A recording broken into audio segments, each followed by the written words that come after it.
Welcome back to the channel. আমি অতনু ফিরে এসেছি একটা নতুন ভিডিও নিয়ে। আর আজকে আমরা যে ভিডিওতে ডিসকাশন করব সেই ডিসকাশন হলো আনডিভাইডেড ইন্ডিয়া ইভেন্ট। এক্স্যাক্টলি এটা কি? এটা একটা নতুন প্রোগ্রাম হতে চলেছে, যেই প্রোগ্রামে ডিফারেন্ট যে ইন্ডিয়ার মানে আশেপাশে যারা ইন্ডিয়ার নেবারিং কান্ট্রি আছে তাদেরকেও ইনভিটেশন পাঠানো হয়েছে।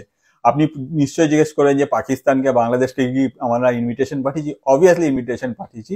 আর এই ইভেন্টে কি হবে সেটা আমি আপনাদেরকে আগে গিয়ে বলছি। তার আগে একটুখানি জেনে নিই যে ব্যাপারটা কি। ব্যাপারটা হলো যে ইন্ডিয়া আর ইন্ডিয়ার আশেপাশে যেসব দেশ আছে, যেমন শ্রীলঙ্কা হোক, চাहे মায়ানমার হোক, চাहे আফগানিস্তান হোক, পাকিস্তান হোক, বাংলাদেশ হোক, নেপাল হোক, ভুটান হোক, মালদ্বীপস হোক, তাদের সবাইকে ইনভিটেশন পাঠানো হয়েছে ইন্ডিয়ার তরফ থেকে। কে পাঠিয়েছে? না, ইন্ডিয়ান গভর্নমেন্ট। কেন পাঠিয়েছে?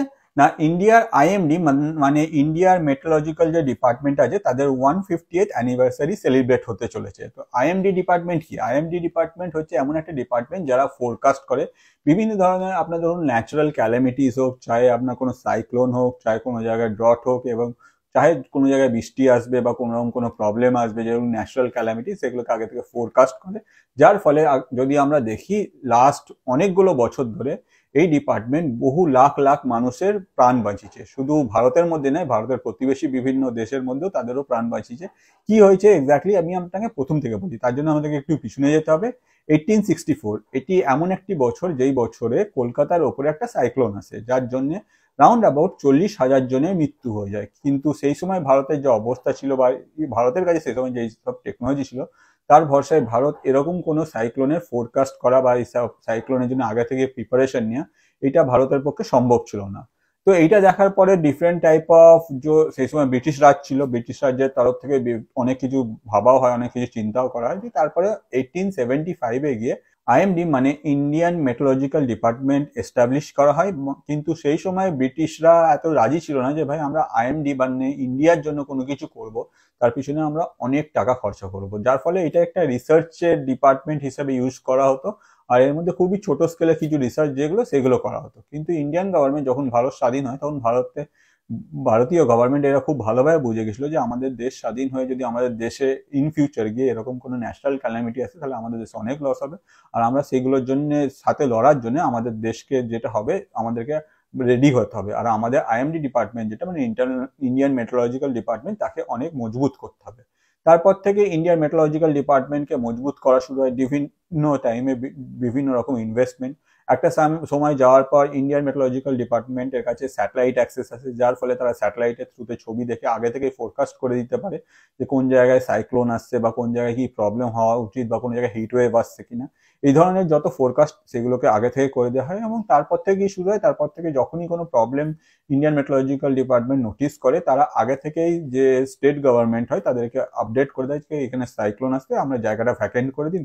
যার ফলে স্টেট গভর্নমেন্ট নিজের তরফ থেকে স্টেপ নিয়ে সেই জায়গাগুলোকে ভ্যাকেন্ট করে যায়। হতে পারে যে জিনিসপত্র অনেক লস হয় সাইক্লোনের জন্য, বাট কোনোদিন এরকম প্রাণ আর যায় না। যেটা আগে যেত যেই লেভেলে, সেই লেভেলে ইন্ডিয়াকে এখন আর প্রাণ যায় না। শুধু এটা ভারতের মধ্যেই নয়, ভারতের বাইরেও আমরা যদি বিভিন্ন দেশ দেখি, বিভিন্ন সময়ে ভারতের বাইরে ভারতের প্রতিবেশী যারা আছে তাদেরকেও আইএমডি নিজের তরফ থেকে অনেক হেল্প করেছে। শুধু সেটাই নয়, এই আইএমডি ডিপার্টমেন্ট আমরা যদি দেখি 2020-তে আইএমডি ডিপার্টমেন্ট নিজের তরফ থেকে একটা ভারতের ম্যাপ প্রকাশ করে, যার মধ্যে পিওকে মানে পাক অধিকৃত কাশ্মীর যেটা বা পাক অকুপাইড কাশ্মীর যেটা, সেই অকুপাইড কাশ্মীরকে অবভিয়াসলি ইন্ডিয়ার ম্যাপে ইন্ডিয়া রিপ্রেজেন্ট করে। On the other side Pakistan নিজের তরফ থেকে নিজে ক্লেম করে। তো আইএমডি ডিপার্টমেন্ট নিজের তরফ থেকে ওই জায়গায় যে ফোরকাস্ট সেইটাও করে, যার ফলে কি হয় পাকিস্তান ওই যে হেল্পটা মানে ওই জায়গার লোকেশনটায় যে এক্স্যাক্টলি কিরকম ওয়েদার আছে বা কি প্রবলেম হয় বা কি হয়, সেই আপডেটগুলো পাকিস্তান নেয়। যার ফলে পাকিস্তানেরও ডিফারেন্ট টাইমে এই হেল্পটা পাকিস্তান আইএমডি ডিপার্টমেন্ট থেকে পেয়ে যায় যে পাকিস্তানে কোনো কিছু মেজর কিছু আসছে কি না বা কোনো প্রবলেম হচ্ছে কিনা। যদিও অফিসিয়ালি হয়তো পাকিস্তান এটা মানতে রাজি নয় যে পাকিস্তান কেন কি, পাকিস্তানের যে মানে ওয়েদার ডিপার্টমেন্ট আছে সেটা অত ওই লেভেলে আপডেটেড না। যার ফলে তাদের কাছে সব রকম ইনফরমেশন একত্রিত করা বা সঙ্গে সঙ্গে সেটাকে ইউজ করা এটা পসিবল না। যার ফলে ইন্ডিয়ার আপডেটের উপরে অনেকটাই তারা ভরসা করে। এছাড়াও যদি আমরা দেখি ইন্ডিয়ার প্রতিবেশী যেসব দেশ আছে তারাও ইন্ডিয়ার আপডেটের উপরে অনেক সময় লক্ষ্য রাখে। আইএমডি ডিপার্টমেন্ট নিজের তরফ থেকে বিভিন্ন সময় বিভিন্ন প্রতিবেশী কান্ট্রিকে বিভিন্ন রকম যে ওয়ার্নিং গুলো হয় ওয়েদার রিলেটেড, সেই সবগুলো আগে থেকেই প্রোভাইড করে দেয় যাতে তাদের কোনো ক্ষতি না হয়। এছাড়াও যদি আমরা দেখি এই ডিপার্টমেন্ট 1875-এ এস্টাবলিশ হয়েছিল আর এখন আপনার হয়ে গেছে 2024, তো 150 বছর হতে চলেছে। আর 150 বছর যে অ্যানিভার্সারি সেলিব্রেশন, সেই সেলিব্রেশনের যে প্রোগ্রামটা সেটার নাম রাখা হয়েছে আনডিভাইডেড ইন্ডিয়া ইভেন্ট। আর সেই আনডিভাইডেড ইন্ডিয়া ইভেন্টে পাকিস্তানকে নিমন্ত্রণ করা হয়েছে, সঙ্গে সঙ্গে বাংলাদেশকেও নিমন্ত্রণ করা হয়েছে, আর যেই প্রতিবেশীদের কথা বললাম সবাইকে নিমন্ত্রণ করা হয়েছে। তো ইসলামাবাদ এই নিমন্ত্রণ স্বীকার করেছে এবং পাকিস্তানের যে প্রতিনিধিরা আছে তারা অবশ্যই এই ইভেন্টে আসবেন। On the other side Bangladesh এখনো এই নিমন্ত্রণ স্বীকার করে তাদের তরফ থেকে কিছু বলেনি। বাংলাদেশকে নিমন্ত্রণ পাঠানো হয়েছে, বাট বাংলাদেশ এখনো সাইলেন্ট আছে। তো এর পিছনে কি কারণ? অবভিয়াসলি এর পিছনে কারণ হচ্ছে মোহাম্মদ ইউনিস। কারণ আমরা দেখছি যে জবে থেকেই বাংলাদেশে শেখ হাসিনার সরকার চলে গেছে বা শেখ হাসিনা বাংলাদেশের বাইরে আছে, তারপর থেকে বাংলাদেশ ইন্ডিয়ার প্রতিটা স্টেপের এগেনস্টে উল্টো দাঁড়াতে হবে, এরকম একটা যেরকম হয় অপোজিশন পার্টি যে যাই বলুক তার এগেনস্টে দাঁড়াতে হবে, সেটা ঠিক না ভুল সেটা বিচার করবো না। তো বাংলাদেশেরও এক্স্যাক্টলি এইটা একটা ফরম্যাট। আর বাংলাদেশ সেই জন্য এখনো এইটাতে যোগদান করবে কিনা সেরকম কোনো ইনফরমেশন বাংলাদেশ তরফ থেকে আসেনি। বাট ইন্ডিয়া নিজের তরফ থেকে বাংলাদেশকে অবভিয়াসলি ইনভাইট করেছে। আগে গিয়ে বাংলাদেশ কি রিপ্লাই দেবে সেটা কমপ্লিটলি বাংলাদেশ। এই ইভেন্টটা খুব শীঘ্রই অর্গানাইজ হতে চলেছে ভারতের মধ্যে, আর ভারতের বিভিন্ন প্রতিবেশী তারাও আসবে। আর আমি আপনাকে বলে রাখি যে এই আইএমডি যে শুধু আমাদের ভারত বা প্রতিবেশী যে রাষ্ট্র আছে তাদেরকে হেল্প করে না। অন দ্য আদার সাইড যদি আমরা দেখি যে বে অফ বেঙ্গলে বা ইন্ডিয়ান ওশিনে যেরকম অনেক সময় হয় যে বিভিন্ন সাইক্লোন উৎপন্ন হয় এবং সেই সাইক্লোনগুলো কোনো দেশে হিট করার আগে সেখানেই শেষ হয়ে যায়, কিন্তু এই আইএমডি ডিপার্টমেন্ট বিভিন্ন সময় বিভিন্ন যে জাহাজ যে ট্রেড রুট গুলো আছে সেই রুটে বিভিন্ন যে জাহাজগুলো আসা যাওয়া করে তাদেরকে আগে থেকে আপডেট দিয়ে দেয় যেন তারা সতর্ক হয়ে যায় আর সেই জায়গাতে যাত্রা না করে। কারণ কোনো সময় যদি সাইক্লোনের সামনে জাহাজগুলো পড়ে তো অবভিয়াসলি তারা ক্ষতিগ্রস্ত হবে, তাদের প্রাণহানি হওয়া সম্ভব। তো বিভিন্ন সময় আমরা যদি দেখে থাকি এই আইএমডি ডিপার্টমেন্টের ফলে লাখ লাখ লোকে প্রাণ বেঁচেছে।